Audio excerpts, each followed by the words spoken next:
Shalom, damai di hati. Terpujilah Kristus karena kasih-Nya kita diperjumpakan lagi melalui program multimedia Bukit Kasih Girian Permai. Saudara, saat ini kita akan membaca, merenungkan firman Tuhan yang terdapat di dalam kitab Efesus pasal 6 ayat 10 hingga ayatnya yang ke-20. Namun sebelumnya, mari kita berdoa, minta tuntunan Roh Kudus. Kita berdoa. Segala puji dan syukur kami persembahkan bagi-Mu Tuhan, untuk kesempatan yang indah di saat ini. Kami akan belajar lagi firman-Mu. Sadarlah kami bahwa kami penuh dengan kelemahan, kami penuh dengan keterbatasan, dan karena itu membutuhkan hikmat dan pengertian di dalam tuntunan kuat kuasa Roh-Mu yang kudus. Maka berfirmanlah kepada kami Tuhan, inilah kami yang siap membaca, merenungkan, dan melakukan apa yang menjadi kehendak-Nya. Di dalam nama Tuhan Yesus Kristus, firman yang menjadi manusia, kami berdoa. Amin. Saudara yang diberkati dan dikasihi Tuhan, sekali lagi bacaan kita terdapat di dalam perjanjian baru, yaitu surat Paulus kepada jemaat Efesus. Efesus pasal 6 ayat 10 hingga ayatnya yang ke-20, Lembaga Alkitab Indonesia memberi judul Perlengkapan Rohani. Saya bacakan buat saudara-saudara. Akhirnya hendaklah kamu kuat di dalam Tuhan, di dalam kekuatan kuasa-Nya. Kenakanlah seluruh perlengkapan senjata Allah, supaya kamu dapat bertahan melawan tipu muslihat iblis. Karena perjuangan kita bukanlah melawan darah dan daging, tetapi melawan pemerintah-pemerintah, melawan penguasa-penguasa, melawan penghulu-penghulu dunia yang gelap ini, melawan roh-roh jahat di udara. Sebab itu ambillah seluruh perlengkapan senjata Allah, supaya kamu dapat mengadakan perlawanan pada hari yang jahat itu, dan tetap berdiri sesudah kamu menyelesaikan segala sesuatu. Jadi berdirilah tegap, berikat pinggangkan kebenaran, dan berbaju sirahkan keadilan. Kakimu berkasutkan kerelaan untuk memberitakan Injil damai sejahtera. Dalam segala keadaan pergunakanlah perisai iman, sebab dengan perisai itu kamu dapat memadamkan semua panah api dari si jahat. Dan terimalah ketopong keselamatan dan pedang roh, yaitu firman Allah. Dalam segala doa dan permohonan, berdoalah setiap waktu di dalam roh, dan berjaga-jagalah di dalam doamu itu dengan permohonan yang tak putus-putusnya untuk segala orang kudus. Juga untuk aku, supaya kepadaku, jika aku membuka mulutku, dikaruniakan perkataan yang benar, agar dengan keberanian aku memberitakan rahasia Injil yang kulayani sebagai utusan yang dipenjarakan. Berdoalah supaya dengan keberanian aku menyatakannya, sebagaimana seharusnya aku berbicara. Demikian firman Tuhan, saudaraku yang diberkati dan dikasihi Tuhan. Tema dalam bacaan ini, kenakanlah seluruh perlengkapan senjata Allah. Saudaraku yang diberkati dan dikasihi Tuhan Yesus Kristus, kita bersyukur sebagai bangsa telah memperingati HUT proklamasi yang ke-78. Sekalipun kita telah merdeka, namun bukan berarti perjuangan kita telah selesai. Apalagi kita sebagai gereja, sebagai orang yang percaya, kita masih diperhadapkan pada berbagai perjuangan, bahkan pun peperangan. Sejarah mencatat bahwa bahkan pun Alkitab mencatat di dalam dunia ini telah ada begitu banyak peperangan yang terjadi. Baik bangsa melawan bangsa, perang antar negara, perang untuk merebut kekuasaan dan sebagainya. Bahkan pada 100 tahun terakhir ini saja telah ada beberapa perang besar yang terjadi. Baik perang dunia pertama, perang dunia kedua, dan terakhir yang sementara berlangsung saat ini antara Ukraina dan Rusia. Tentu ada pihak yang menang dan ada pihak yang kalah. Tetapi yang namanya perang selalu menimbulkan korban jiwa dan korban materi yang besar dari kedua belah pihak. Hingga benarlah ungkapan bahwa dalam perang yang menang menjadi abu, yang kalah jadi arang. Perangan dan kekerasan adalah pekerjaan dan tipu muslihat iblis. Ia menghendaki kita saling bertikai dan berperang satu terhadap yang lain. Berbeda halnya dengan kehendak Kristus. Kristus menghendaki kita untuk hidup dalam damai dan hidup di dalam kasih. Saudaraku, memang perang sering tidak terhindarkan. Karena itu bangsa-bangsa berlomba-lomba memperlengkapi militernya dengan persenjataan yang paling hebat, paling modern, paling maju dan paling canggih. Senjata-senjata ini diciptakan tentu dengan tujuan untuk menghancurkan dan mematikan pihak lawan di dalam sebuah peperangan. Hal ini tentu sangat bertolak belakang dengan perlengkapan senjata. Kalau senjata yang dibuat manusia tujuannya mematikan, tetapi perlengkapan senjata Allah tujuannya untuk hidup. Tentu kita berharap bahwa perang tidak lagi terjadi dan kiranya semua bangsa hidup dengan damai. Kita tahu bersama akibat dari peperangan. Dikatakan bahwa perang meracuni manusia dengan dusta. Sehingga korban pertama karenanya adalah kebenaran itu sendiri. Karena pasti propaganda bohong atau hoax akan disebar. Perang meracuni manusia dengan kebencian.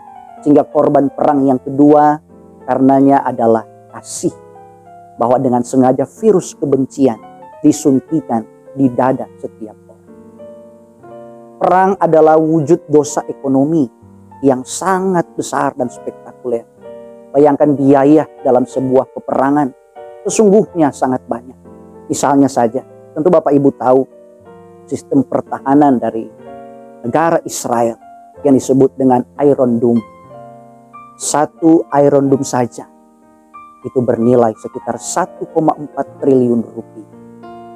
Anggaran Tentara Nasional atau TNI kita pada APBN 2022 saja bernilai 134,64 triliun.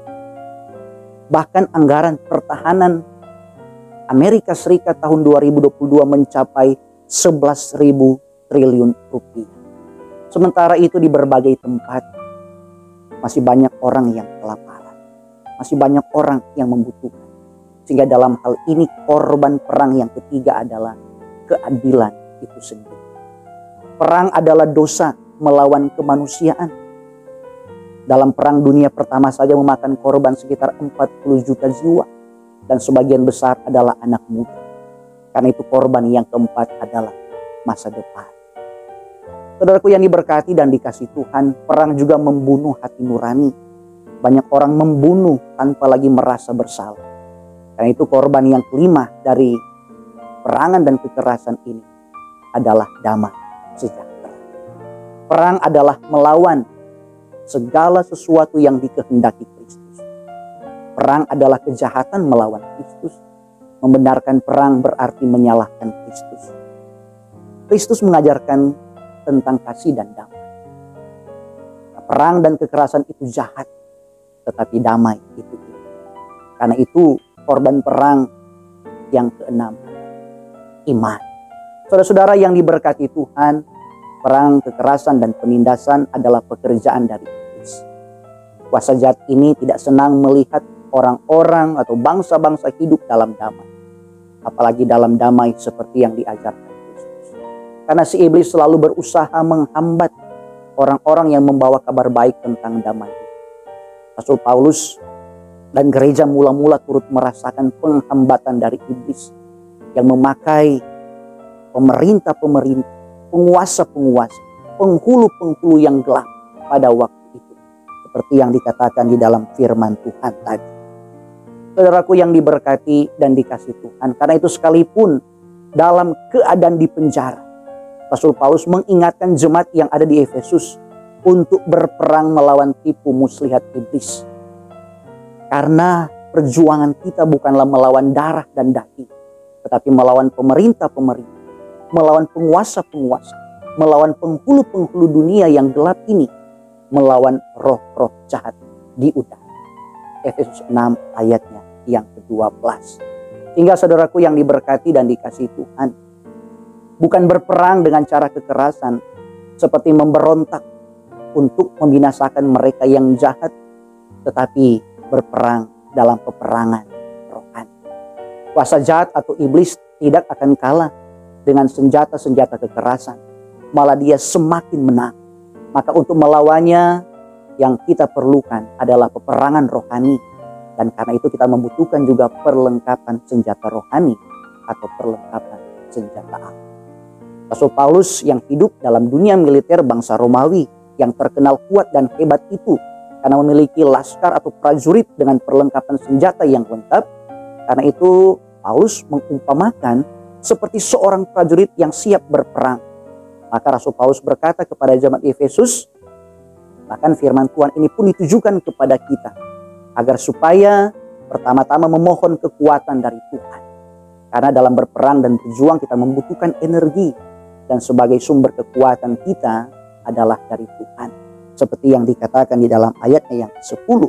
Akhirnya hendaklah kamu kuat di dalam Tuhan, di dalam kekuatan kuasa.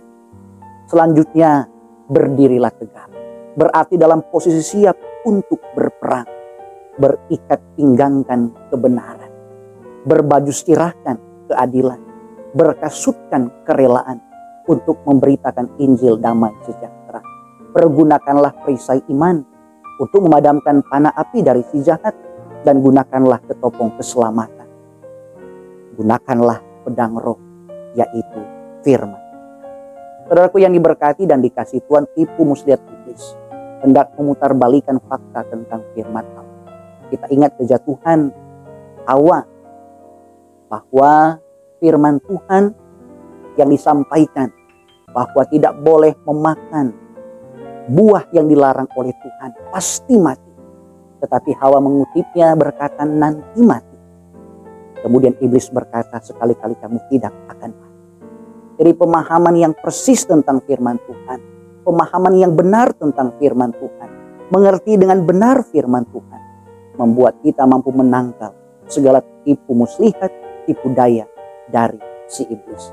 Dan yang terakhir saudaraku yang diberkati dan dikasihi Tuhan, tetaplah doa adalah nafas hidup orang percaya. Dengan berdoa kita semakin dikuatkan, kita semakin dimampukan dalam rangka bekerja untuk hormat dan kemuliaan bagi nama Tuhan di dalam peperangan rohani melawan kuasa si jahat.